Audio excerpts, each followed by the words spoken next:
Assalamualaikum warahmatullahi wabarakatuh. Anak-anak, sampailah kita pada materi kita yang terakhir di semester 2 ini, di bab 4, yaitu masa reformasi. Sebelum kita bahas selanjutnya, lebih lanjut lagi, kita berdoa dulu. Berdoa mulai.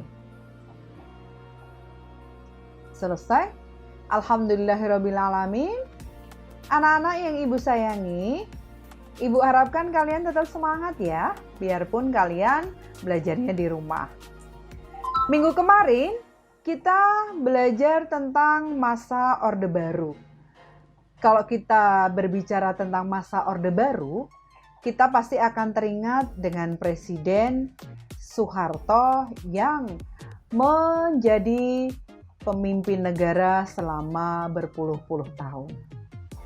Setelah kalian kemarin sudah simak video Ibu, sekarang Ibu akan menyampaikan materi tentang masa reformasi pada tahun 1998 sampai sekarang.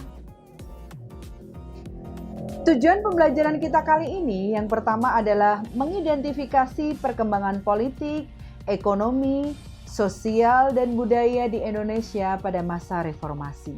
Yang kedua, menjelaskan perkembangan masyarakat pada masa reformasi. Lahirnya gerakan reformasi. Yang pertama, adanya dampak negatif dari kebijakan-kebijakan yang dilaksanakan oleh pemerintah Orde Baru. Yang kedua, pembangunan yang tidak merata. Yang ketiga, pelaksanaan kebijakan politik cenderung otoriter dan sentralistik, tidak memberi ruang demokrasi. Yang keempat adalah krisis moneter yang menggoyangkan perekonomian. Yang kelima, adanya demonstrasi besar-besaran mahasiswa, pelajar, dan masyarakat. Faktor-faktor penyebab munculnya reformasi. Yang pertama adalah krisis politik. Terlihat dari kekuasaan yang dikuasai oleh kelompok-kelompok tertentu. Yang kedua adalah krisis ekonomi, didominasi oleh pemilik modal, sementara masyarakat ekonomi tidak dapat berkembang. 3. Krisis hukum. Penerapan hukum hanya berlaku bagi masyarakat kelas bawah, sementara bagi kelompok kelas atas, hukum dapat direkayasa. 4. Krisis moneter. Adanya kondisi yang disebabkan oleh perekonomian dunia yang turut mempengaruhi kondisi perekonomian dalam negeri. Yang kelima adalah krisis kepercayaan, kondisi yang terjadi di dalam negeri di mana masyarakat Indonesia tidak lagi mempercayai pemerintah yang tengah berkuasa mampu memperbaiki kondisi negara yang tengah dilanda masalah. Perkembangan politik. Sidang Istimewa MPR 1998 tanggal 10 sampai 13 November yang menghasilkan 12 ketetapan MPR. Otonomi daerah, pencabutan pembatasan partai politik, penghapusan dui fungsi ABRI, penyelenggaraan pemilu. Perkembangan ekonomi pada masa pemerintahan Presiden B.J. Habibie. Berarti ini setelah Soeharto mundur karena didesak oleh rakyat Indonesia. Penanggulangan krisis ekonomi dengan terkendalinya nilai rupiah dan tersedianya bahan pokok dan obat-obatan dengan harga terjangkau dan berpusatnya roda perekonomian nasional dan pelaksanaan reformasi ekonomi. Langkah kebijakan reformasi ekonomi pada masa pemerintahan Presiden B.J. Habibie. Yang pertama adalah menjalin kerjasama dengan IMF untuk membantu proses pemulihan ekonomi. Yang kedua, menerapkan independensi Bank Indonesia agar lebih fokus mengurusi perekonomian. Yang tiga, melikuidasi beberapa bank yang bermasalah. 4. Menaikkan nilai tukar rupiah terhadap dolar Amerika hingga di bawah 10.000 rupiah. 5. Membentuk lembaga pemantau dan penyelesaian masalah utang luar negeri. Masa pemerintahan Presiden Abdurrahman Wahid atau sering dikenal dengan Gus Dur. Pada masa ini, kondisi ekonomi Indonesia mulai membaik dan kondisi keuangan mulai stabil. Namun, pada bulan April 2001, nilai tukar rupiah terhadap dolar Amerika kembali melemah mencapai 12.000 rupiah. Hal ini berdampak negatif pada perekonomian nasional dan menghambat usaha pemulihan ekonomi. Masa pemerintahan Presiden Megawati Soekarno Putri. Pada masa ini, nilai tukar rupiah terhadap dolar Amerika berhasil distabilkan. Tingkat inflasi rendah, cadangan devisa negara stabil. Namun, pertumbuhan ekonomi masih rendah sebab suku bunga deposito masih tinggi. Beberapa kebijakan untuk mengatasi permasalahan ekonomi pada masa Susilo Bambang Yudhoyono atau Presiden SBY. Yang pertama adalah meminta penundaan pembayaran utang sebesar 5,8 miliar US dollar. 2. Mengalokasikan pembayaran utang luar negeri sebesar 116,3 triliun rupiah.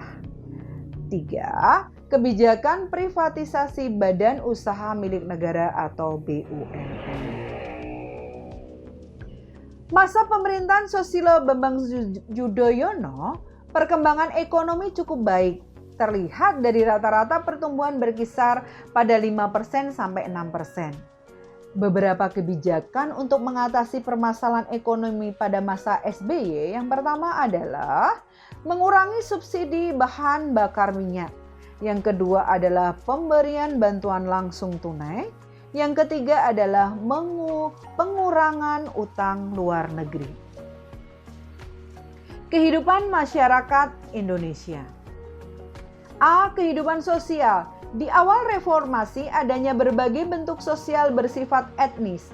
Masyarakat lebih bebas beraspirasi. Adanya reformasi bidang komunikasi dengan dicabutnya ketetapan surat izin terbit bagi media cetak sehingga tidak lagi khawatir dibredel. B. Pendidikan. Adanya beberapa kali perubahan kurikulum yaitu 1. Kurikulum berbasis kompetensi. Di sini, siswa dituntut untuk aktif memperoleh informasi, guru bertugas hanya sebagai fasilitator. Penekanan pada ketercapaian kompetensi siswa secara individual maupun klasial, berorientasi pada hasil belajar dan keberagaman. Kurikulum tingkat satuan pendidikan atau KTSP. Kurikulum ini tidak jauh berbeda dengan KBK yang menonjol terletak pada kewenangan dalam penyusunannya yaitu mengacu pada desentralisasi sistem pendidikan. Pemerintah pusat menetapkan standar kompetensi dan kompetensi dasar, sedangkan sekolah dan guru mengembangkan dalam bentuk silabus dan penilaiannya sesuai kondisi sekolah dan daerahnya. 3. Kurikulum 2013 menekankan pada kompetensi berbasis sikap, keterampilan, pengetahuan, serta keaktifan siswa untuk mendapatkan pengalaman personal melalui observasi, bertanya, menalar, menyimpulkan, dan mengkomunikasikan informasi dalam kegiatan pembelajaran. Kebudayaan. Dilakukan upaya pelestarian budaya dengan telah mendaftarkan warisan budaya Indonesia ke UNESCO atau Organisasi Pendidikan Keilmuan dan Kebudayaan PBB. Upaya ini dilakukan untuk menghindari klaim negara lain terhadap warisan budaya Indonesia. Beberapa warisan budaya Indonesia yang telah mendapat pengakuan internasional melalui UNESCO adalah 1.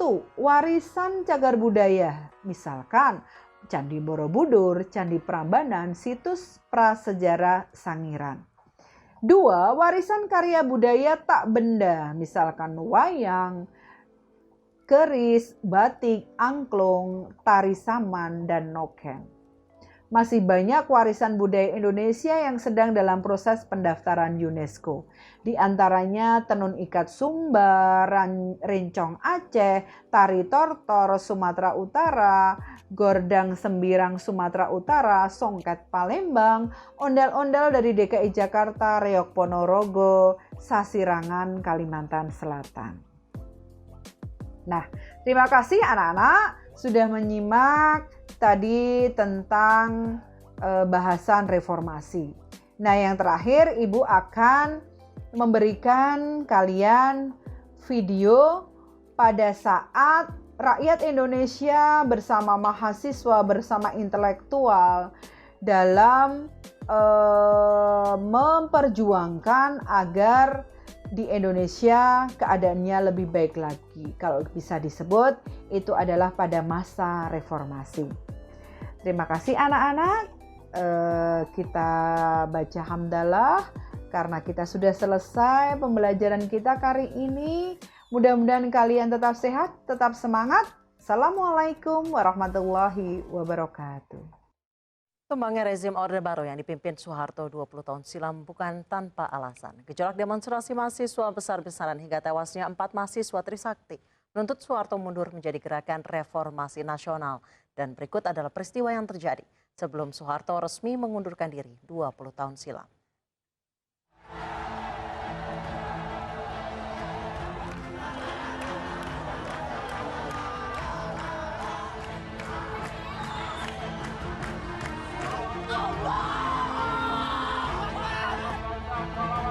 Mei 1998 menjadi salah satu bulan sangat penting bagi masyarakat tanah air. Runtuhnya rezim Orde Baru terjadi pada Kamis 21 Mei 1998 saat Presiden Soeharto resmi mengumumkan pengunduran dirinya sebagai Presiden Republik Indonesia di Istana Negara Jakarta.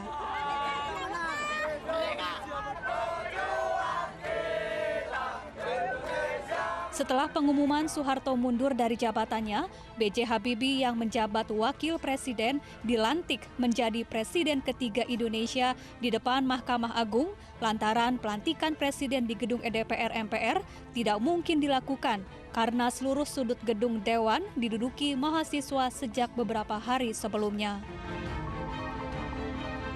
Mundurnya Soeharto dari jabatannya sebagai Presiden bukan tanpa alasan. Malam sebelum pengunduran diri, 14 menterinya menolak bergabung dengan Komite Reformasi. 2 hari sebelum pengunduran diri dari jabatan Presiden, Soeharto sempat memanggil 9 tokoh Islam, di antaranya Nurholis Majid, Gus Dur, Kiai Haji Ali Yafi, serta tokoh lainnya. Namun, tokoh-tokoh ini menolak bergabung dengan Komite Reformasi Nasional, menyampaikan pesan bahwa rakyat Indonesia menginginkan Presiden Soeharto mundur dari jabatannya. Latar belakang utama kepemimpinan Soeharto tumbang karena aksi demonstrasi besar-besaran mahasiswa yang menduduki gedung DPR MPR semakin ramai sejak beberapa hari sebelumnya.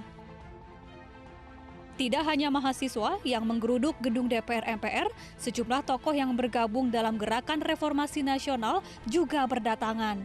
Di antaranya Ali Sadikin, W.S. Rendra, Solihin GP, YB Mangun Wijaya, Megawati Soekarno Putri, dan Amin Rais.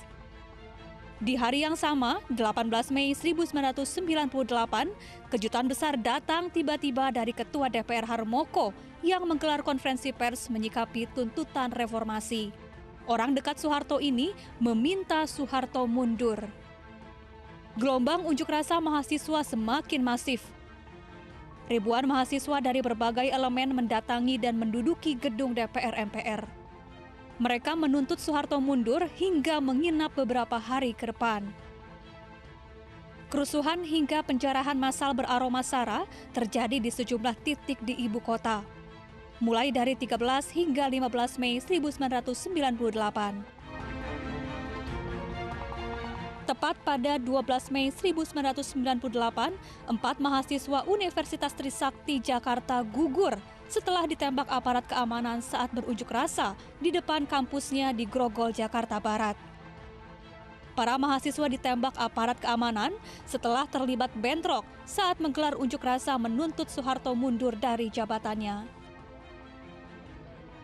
Gerakan mahasiswa menuntut adanya reformasi hingga membuat rezim Soeharto tumbang menjadi tonggak sejarah Indonesia. Era reformasi telah berjalan 20 tahun. Presiden Indonesia di zaman reformasi juga sudah silih berganti. Semoga perjuangan reformasi tetap diingat pemerintah saat ini.